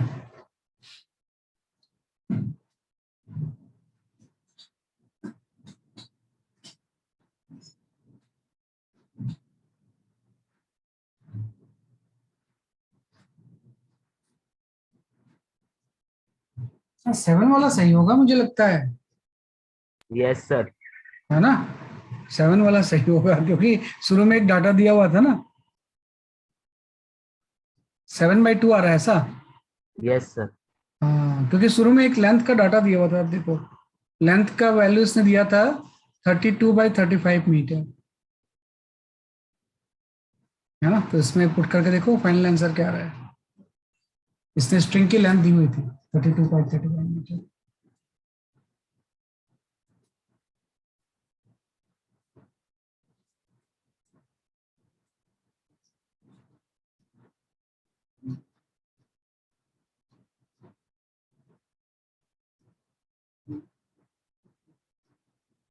हाँ, 7 ही तो आएगा बेटा, भाई ये हाफ तो हर जगह से कैंसिल ही हो गया है ना, ये हाफ तो हर जगह से कैंसिल हो गया, तो फिर भी सर 4√2 मीटर, है 4√2 मीटर पर वो रूट सेकंड। 2 मीटर आ रहा है, ठीक से चेक करो जरा। और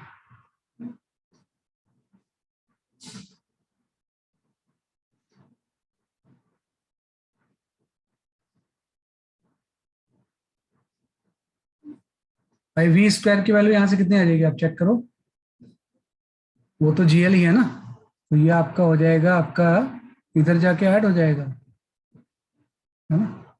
तो वी स्क्वायर की वैल्यू हो जाएगी जीएल प्लस 3/4 जीएल,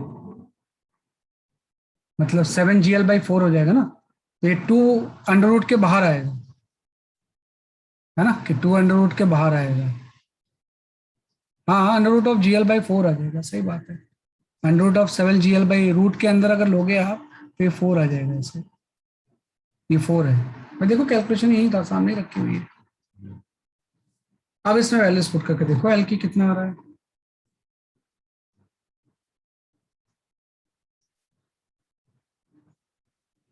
इससे फाइनल आंसर आएगा।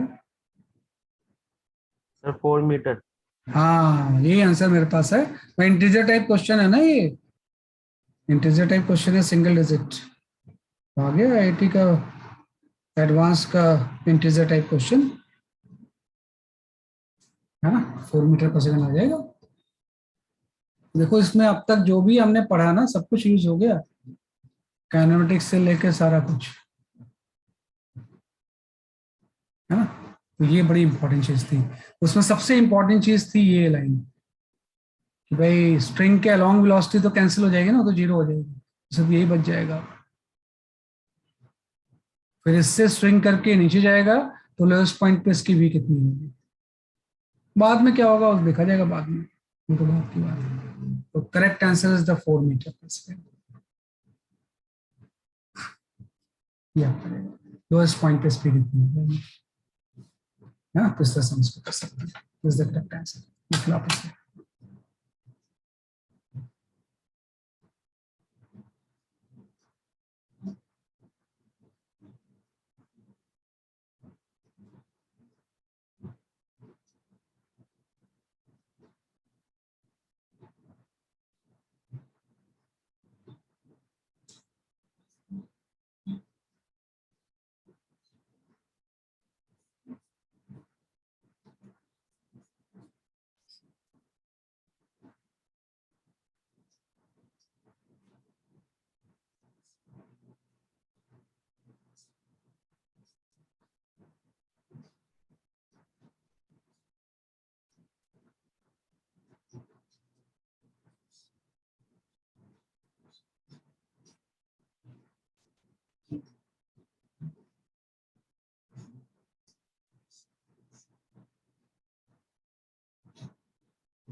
ठीक है, ये आपका क्या है, तो इतना मतलब ये तो जस्ट एक आपका थोड़ा सा टफ क्वेश्चन है, लेकिन स्टेप्स आपको आना चाहिए, है ना। जैसे जैसे आप पढ़ते जाओगे आपके लिए यूजुअल प्रैक्टिस हो जाएगी। ये पहली बार है इसलिए मुश्किल लगता है थोड़ा सा, अदरवाइज तो यूजुअल प्रैक्टिस हो जाएगी। जैसे कि अब आपने एक कंसेप्ट पढ़ लिया ना, अगर मैं कोई क्वेश्चन आपको ये दूं तो आप देखो 1 मिनट में इसको सॉल्व कर लोगे अभी। If I share this question to you, है ना, तो चूंकि एक बार किया होता है ना तो उससे फिर फायदा हो जाता है। अभी मैं शेयर कर दूँ इसे। अरे ये तो 12th का आ गया। हाँ, you can go for this question.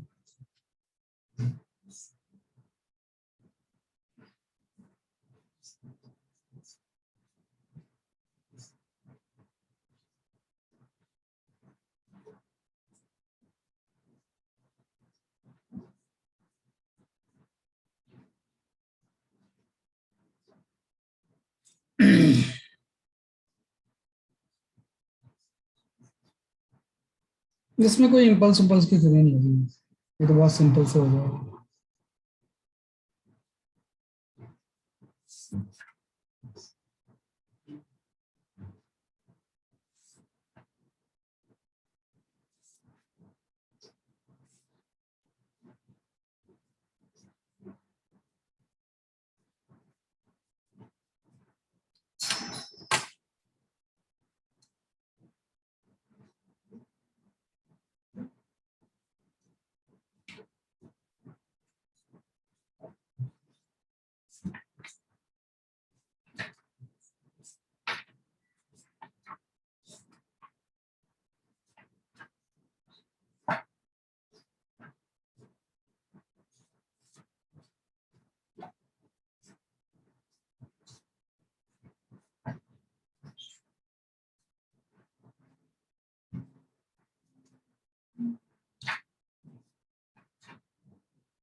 अरे वो बच्चे वाला मेथड यूज करो, ग्रेविटी फ्री कर दो हॉल को, 1 मिनट में सॉल्व हो जाएगा ये।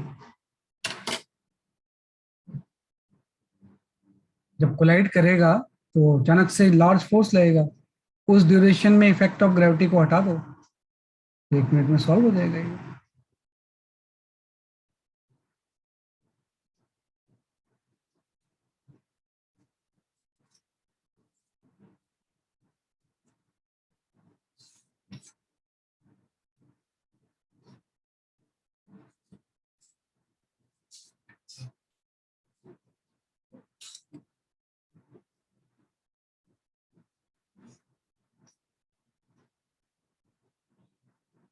हाँ, गौरव आंसर इज करेक्ट, सही कहा आपने।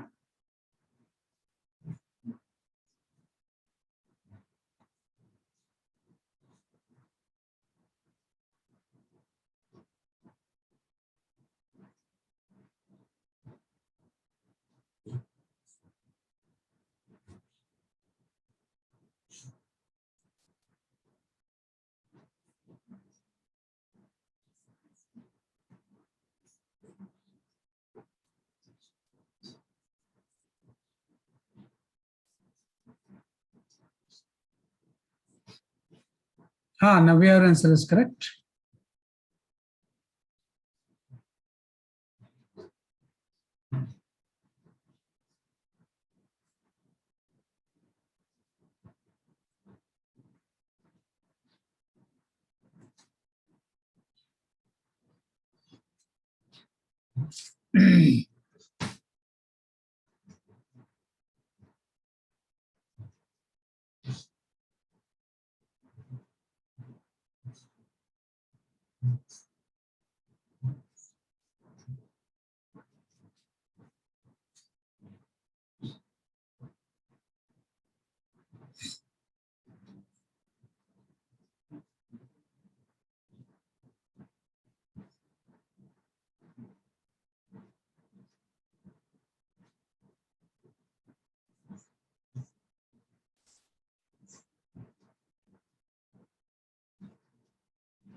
भाई ये तो 1 मिनट में हो जाना चाहिए था।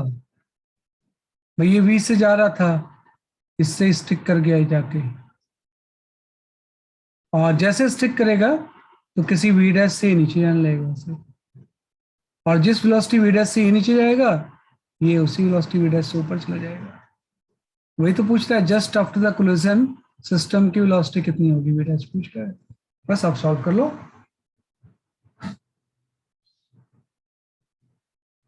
है ना कि कोलिजन के टाइम एक इंपल्सिव फोर्स लगता है, वी डैश निकालना है आपको।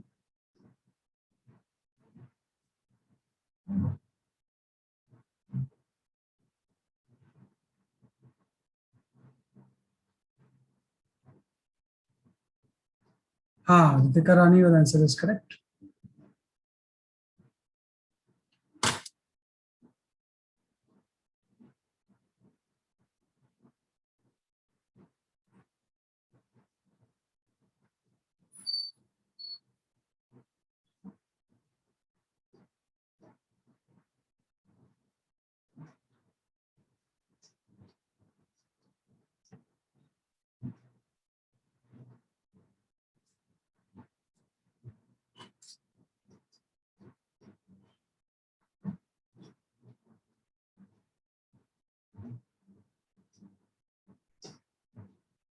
सही है, सही है, सही है। देखो ग्रेविटी फ्री स्पेस कर देते हैं इसे, तो ग्रेविटी फ्री स्पेस जब करते हैं तो सारा मास तो हॉरिजॉन्टल हो जाएगा ना, क्योंकि जिस ड्यूरेशन में कोलिजन वाला फोर्स लग रहा था, उस ड्यूरेशन में इफेक्ट ऑफ ग्रेविटी नेग्लिजिबल होगी। मतलब ये पूरी चीज हॉरिजॉन्टल कर लो आप ऐसे, कि भाई पूरी चीज हॉरिजॉन्टल होके इस तरह से हो जाएगी आपकी। मतलब सिंबॉलिकली हम ऐसा करते हैं, एक्चुअली में होता नहीं है, लेकिन हम सिंबॉलिकली ऐसा मान लेते हैं। पेन आ गया, इससे एक एम जो था वो वी से जा रहा था, ये इससे स्टिक कर गया और ये वी डैश से जाने लगा, और इससे भी जो अटैच था ये, ईवी भी डैश से मूव करने लगा, बस मोमेंटम कंजर्व रहेगा। तो इस पूरे सिस्टम में एक लाइन तो लिखना होता है, P initial equal to P final. तो पहले तो एक ही मास मूव कर रहा था वी से, तो पहले मोमेंटम आपका एम वी हो गया। अब तीनों मूव कर रहे हैं ना, एक तो ये एम मास स्टिक किया, एक स्पैन का मास भी एम है, और प्लस ये वाला मास भी एम है। तो अब मोमेंटम हो जाएगा 3m इंटू वी डैश। तो वी डैश की वैल्यू जो होगी वो v/3 हो जाएगी, बस हो गया। हाँ, वी डैश की वैल्यू क्या आगे सकी आपकी v/3 हो गई by the using momentum conservation.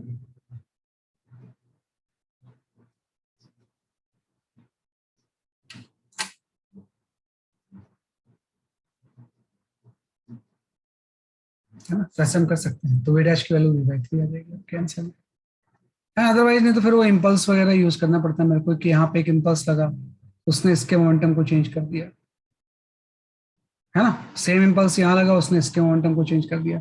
Impulse equate करोगे यही चीज आ जाएगी, है ना। इम्पल्स जो होगा मोमेंटम को चेंज करता है, तो उससे सेम चीज आ जाएगी आपकी। ये हम कर सकते हैं ऐसे, ठीक है ना। तो ये थोड़ा सा एक क्वेश्चन था जो मैंने बता दिया, है ना। हाँ, अब हम आ जाते हैं जो हमारा मेन जो आज का पर्पस था, कि दो स्टेप अप्लाई करना। ये तो थोड़ा अजीब अलग तरह के क्वेश्चंस थे ना, मैंने बता दिया है। तो आज के क्वेश्चंस में आपको एक ही चीज अप्लाई करनी है। एक तो सबसे पहले आप अप्लाई करोगे momentum conservation, P initial equal to P final, and दूसरा वर्क एनर्जी थ्योरम। इस सारे वर्क का डम सम जो होगा वो डेल्टा के इक्वल होगा, एंड दोनों को यूज करके try to solve question number 19।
आप ना सॉल्व करो, मैं जस्ट डायग्राम बना रहा हूँ।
हाँ, Priya Rana, your answer is correct.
मतलब आपको यू निकालना है।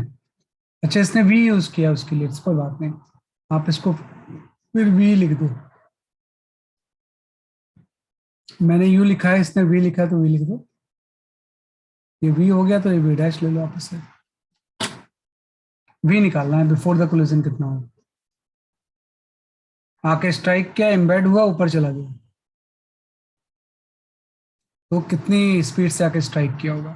मैं किसी बुलेट की स्पीड हम ऐसे तो निकालते हैं कि जिस ब्लॉक के ऊपर वो जाके स्ट्राइक कर रहा है उसको कितना उसने ऊपर डिफ्लेक्ट कर दिया, उससे उसकी स्पीड आती है।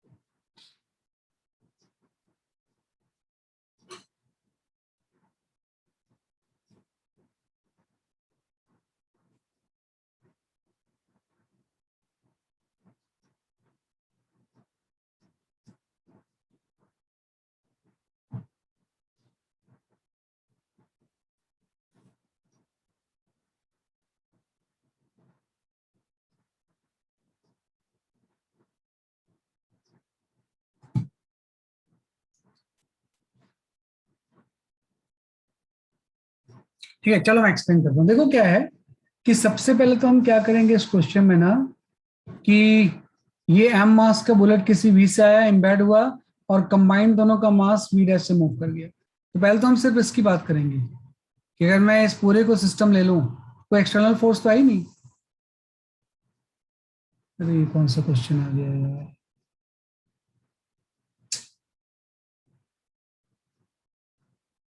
ओए होए, ये कहाँ से क्वेश्चंस आ गए।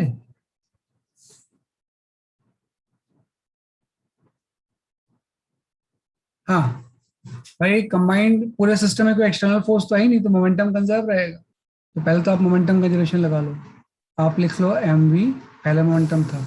अब कितना हो जाएगा, अब एम और एम वी डैश से मूव कर रहे हैं, ये आपका हो गया M plus capital M into V dash. ये P initial equal to P final आपने लगा दिया, यहां से ये वी डैश आ जाएगा। कि जब ये इसमें एम्बेड हो जाएगा तो उसके बाद इसकी वेलोसिटी v डैश कितनी होगी। तो जब भी कोई इवेंट हो रहा होगा ना, कोलिजन, जर्क, एक्सप्लोजन, तो उसमें हमेशा मोमेंटम लगता है ना। कई बार स्टूडेंट ये पूछते हैं सर कैसे पता चलेगा मोमेंटम का जनरेशन कैसे लगाना है। तो कोई इवेंट होता है उसमें, कोई चीज, कोई पर्सन कहीं से जंप कर गया, कोई चीज एक्सप्लोड हो गई, कोई चीज कोलाइड कर गई, कहीं जर्क लग गया, तो ये सारे इवेंट होते हैं। तो इवेंट के पहले और बाद में मोमेंटम कंजर्वेशन लगाते हैं। तो वी डैश की वैल्यू यहाँ से आ जाएगी M B by M plus M.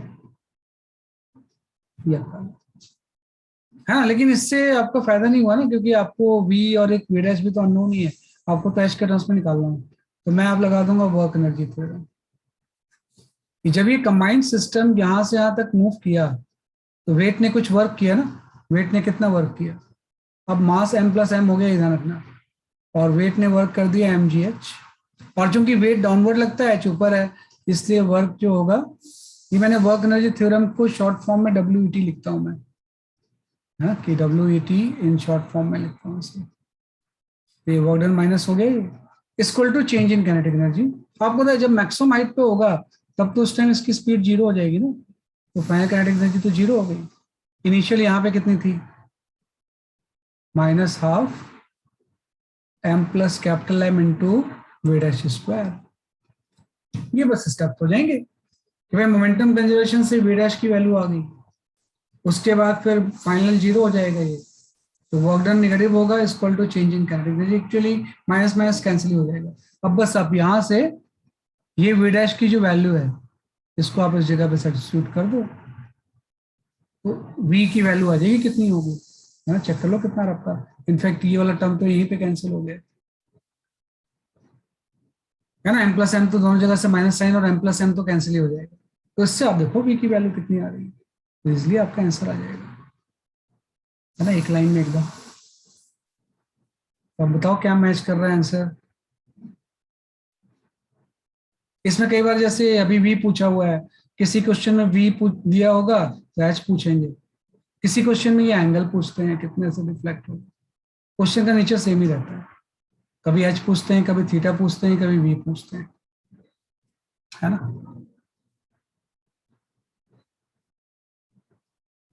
तो इससे कौन सा ऑप्शन मैच कर रहा है बताओ। तो आ जाएगा, तो ये दो स्टेप यूज करने आपको आने चाहिए। हाँ, शैलेश सिंह और आंसर इज करेक्ट, सही बता रहे हो।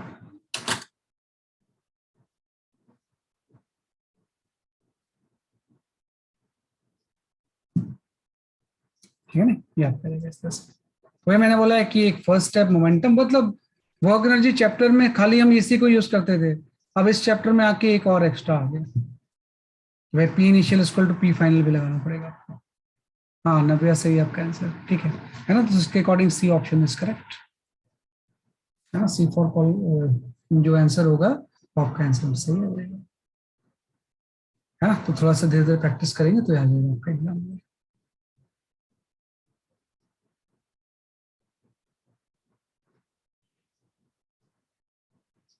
ये हम कर सकते हैं इस तरह से। तो ये तो एक ऐसा चैप्टर है ना, कुछ चैप्टर होते हैं फिजिक्स में, जैसे इम्पल्स मोमेंटम, इसको तो मैं कितनी दिन भी पढ़ा सकता हूँ, इसका मैटर खत्म ही नहीं होता है, इतना मैटर है इसमें। ऐसे 12th में एक चैप्टर आ जाता है इलेक्ट्रोस्टैटिक्स, बहुत दिन तक पढ़ा सकते हो उसे, है ना। इसमें बहुत चीज पढ़ने की होती है, मेन चैप्टर तो यही सब स्टार्ट होते हैं, इम्पल्स मोमेंटम वगैरह। ठीक है, तो एक क्वेश्चन और देखते हैं फिर मीटिंग ऑफ करते हैं, है ना। अभी एक क्लास अभी और चलेगा, अभी इम्पल्स मोमेंटम है, ये तो हम कर चुके हैं। हाँ, you can go for this question, ये भी अच्छा क्वेश्चन लगता है मुझे हमेशा। अच्छा, वर्क पूछो, वर्क वाला ये मत करो अभी, आप बताऊंगा मैं इस बार में, जब इसकी जरूरत पड़ेगी आई विल टेल यू। हाँ, you can go for this question का, ये आपको ज्यादा कंसेप्चुअल क्लैरिफाई करेगा, वो भी करेंगे सारे, may be next class will do it.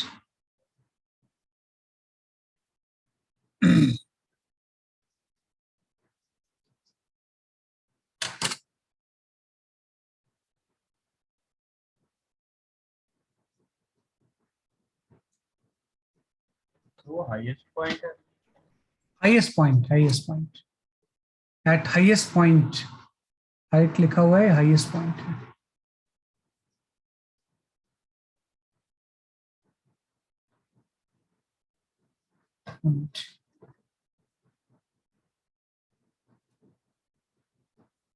Momentum conservation खाली इसमें यूज होगा, इसमें एनर्जी की जरूरत नहीं आती, ओनली मोमेंटम।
अरे गौरव, स्पीड,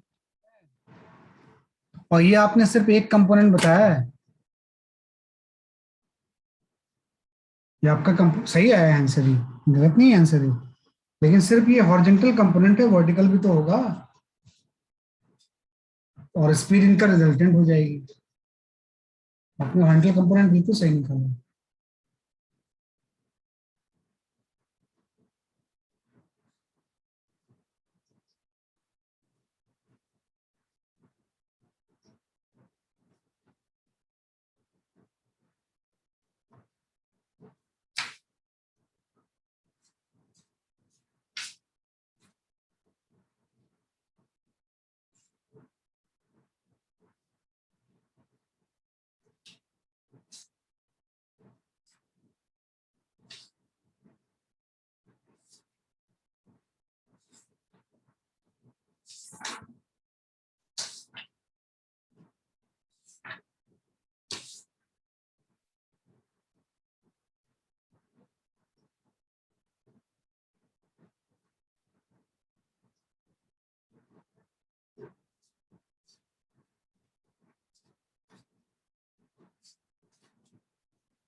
भैया 1:2 है ना, तो आप इसको 3m ले लो, ज्यादा आसान रहेगा आपके लिए। 1:2 अगर है तो you can consider this mass as a 3m, है ना, इस मास को आप 3m ले सकते हो। यू के दो कंपोनेंट होंगे, यू कॉस थीटा, बाद में वैल्यूज वगैरह पुट कर देंगे, है ना, थीटा और यू दोनों दिया हुआ है, and this is you sine theta. जब ये हाईएस्ट पॉइंट पे पहुंचेगा तो वर्टिकल तो जीरो हो जाता है ना, सिर्फ इसकी वेलोसिटी यू कॉस थीटा ही होगी, और मास इसका 3m है। अब ये क्या बोल रहा है आपको ये ध्यान देना है कि जैसे हाईएस्ट पॉइंट पे पहुंचा ना, ये प्रोजेक्टाइल दो पार्ट में ब्रेक हो गया। स्मॉलर पार्ट जो था वो 200 से ऊपर की तरफ जाने लगा, मतलब स्मॉलर पार्ट मतलब 1:2 में होगा तो m मास होगा, तो इसका m मास जो है ना ये ऊपर चला गया 200 मीटर पर सेकेंड से। तो जो बचा 2m होगा उसकी वेलोसिटी पूछा हुआ है इसमें। तो अब बचा 2m आपको पता नहीं ना कैसे जाएगा, हो सकता है बचा 2m ऐसे चला जाए, है कि एक अगर इधर गया है, पहले तो एकदम हॉरिजॉन्टल थी वेलोसिटी इसकी, अब जो बचा 2m आपने एज्यूम कर लिया ऐसे, या ऐसे भी कुछ भी एज्यूम कर लो कि जो बचा 2m है मैं इधर बना रहा हूँ ऐसे, है ना, एक्चुअली में तो इधर ही कहीं पे होगा, है ना, कि मैंने ऐसा बना लिया कि बचा हुआ 2m जो है ना, वैसे तो यहाँ पे ऐसे जाएगा ये इस तरह से, है ना। ये थोड़ा सा 3m अलग कर लेता हूँ मैं, थोड़ा समझने में आपको परेशानी, इसको ठीक से समझना बेटा आप क्वेश्चन को। ये 3m हो गया मास, अब ये बचा जो 2m था यहाँ पे, ये कुछ इस तरफ जाएगा किसी v से, इसी की v पूछा हुआ है ना, कि भाई जब ये दो पार्ट में ब्रेक हो जाएगा तो एक अगर 200 से ऊपर चला जाए तो बचा हुआ जो था वो v, उसकी स्पीड कितनी हो जाएगी। मैं ऐसा एज्यूम कर लेता हूँ कि 2m की वेलोसिटी के दो कंपोनेंट होंगे, vx एंड vy। वैसे vy नेगेटिव है लेकिन मैंने पॉजिटिव ले लिया तो आंसर में नेगेटिव आ जाएगा, और इसका रिजल्टेंट कोई भी है जो कि मुझे निकालना है। तो मैं बोलूंगा जब भी एक्सप्लोजन होगा, जो ब्रेकिंग वाला फोर्स होगा वो तो इंटरनल होगा, कोई एक्सटर्नल फोर्स तो है ही नहीं, और ग्रेविटी एक्सटर्नल फोर्स है, तीनों तो नॉन इम्पल्सिव है ना, उसको तो नेग्लेक्ट कर देंगे इसमें। तो हम बोलेंगे momentum remain conserve, momentum remain conserve before and after breaking. ये पहले आप एक बोल्ड स्टेटमेंट ले लो कि momentum of system remain conserve just before and after the breaking. और किस डायरेक्शन में कंजर्व होगी, हॉरिजॉन्टल भी होगी वर्टिकल भी होगी। हॉरिजॉन्टल में तो कोई फोर्स है ही नहीं, वर्टिकल में वेट है लेकिन वो नॉन इम्पल्सिव है, तो दोनों डायरेक्शन में होगी। तो पहले हम हॉरिजॉन्टल में अप्लाई करते हैं इसे कि मोमेंटम हमेशा दो डायरेक्शन में अलग अलग अप्लाई करो। हॉरिजॉन्टल डायरेक्शन में आप अप्लाई करोगे P initial equal to P final. तो पी इनिशियल पहले इसका मास 3m था और वेलोसिटी आपकी थी u cos थीटा, है ना। अब आपको पता है इसके, ये तो वर्टिकल है, इसको हॉरिजॉन्टल से क्या मतलब है, 2m का हॉरिजॉन्टल कंपोनेंट इक्वल टू आपका आ गया 2m इंटू vx, तो इससे वेलोसिटी का हॉरिजॉन्टल कंपोनेंट आ जाएगा। अब वैल्यूज पुट कर लेते हैं, तो mm कैंसिल, और vx की वैल्यू जो होगी वो 3/2 u cos थीटा हो जाएगी। तो इसने u तो दिया ही हुआ था, है ना, u की वैल्यू इसने दी हुई थी बेसिकली आपकी 100 एंड cos 60 डिग्री, हाफ हो जाएगा, तो इससे ये 75 आ जाएगा मीटर पर सेकंड। हाँ 75 ही आएगा ना, 3/4 इंटू 100, सही बात, 75 मीटर पर सेकंड। मतलब जैसे ही ब्रेक होगा तो जो 2m की वेलोसिटी का हॉरिजॉन्टल कंपोनेंट होगा वो 75 होगा। ये तो आपने हॉरिजॉन्टल डायरेक्शन में लगा लिया ऐसे, लेकिन आपको तो वर्टिकल में भी तो मोमेंटम कंजर्व होगा, तो वर्टिकल में अप्लाई करते हैं, P initial equal to P final. कैसे अप्लाई कर रहे हैं आपको समझना है। तो वर्टिकल डायरेक्शन में पहले तो कोई मोमेंटम था ही नहीं, क्योंकि हाईएस्ट पॉइंट पे जब ये मूव कर रहा होगा, ये तो हॉरिजॉन्टली मूव कर रहा होगा ना, तो कोई मोमेंटम पहले था ही नहीं। अब हो जाएगा, m मास 200 से ऊपर चला गया